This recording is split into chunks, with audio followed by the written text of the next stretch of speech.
Los Angeles, uma das cidades mais ricas dos Estados Unidos, tem mais de 65 mil pessoas vivendo em situação de rua. O que está por trás da crise habitacional na capital da Califórnia e como o governo tem lidado com a questão. Confira na reportagem da correspondente Eloá Orazem, do Brasil de Fato. A Califórnia começou seu ano fiscal com um bolso cheio. O estado mais rico dos Estados Unidos registrou superávit de quase 100 bilhões de dólares, uma marca histórica.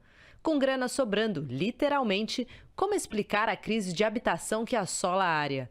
Mais de 65 mil pessoas estão em situação de rua só na cidade de Los Angeles e a projeção é que este abismo se alargue.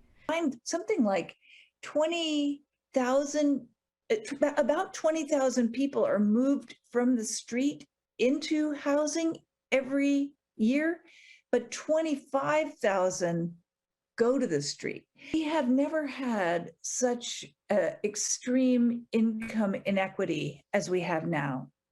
So we cannot imagine building housing, market rate housing, and having it serve people at the far end of that inequity, the people who are very poor. O avanço da inflação e o alastramento da crise econômica no país e no mundo colocam mais pressão sobre a questão habitacional em cidades onde a desigualdade é latente. Just to give you a statistical example, in Los Angeles County before the pandemic and before the economic collapse, in Los Angeles County, there were 600,000 people in households that were paying more than 90% of their income for rent. So, and those households typically had zero or negative assets, meaning that if they had any sort of a setback, a temporary setback, an illness, being laid off at a job, or some other problem, they would be forced into homelessness quickly. A Califórnia tenta combater essa crise com projetos habitacionais. O estado aposta na construção de moradias provisórias e na conversão de hotéis em abrigos temporários. Além de não ser uma resposta final para essa questão, essas alternativas ainda revelam outros problemas. The problem is that the shelters and services that are often offered are actually quite carceral in the way that they treat people. Project Roomkey, for example, which is the hotels program, has a 7 p.m. curfew that if you miss, you're kicked out for the night. So it's a traumatizing experience as well, too.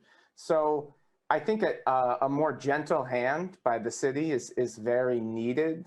Com verba para a construção ou financiamento de moradia, a Califórnia experimenta outro problema, que não tem preço: o preconceito. Almost every neighborhood now does not want affordable housing, and there's no real basis for that. People think it brings their property values down, but there's no research that shows that.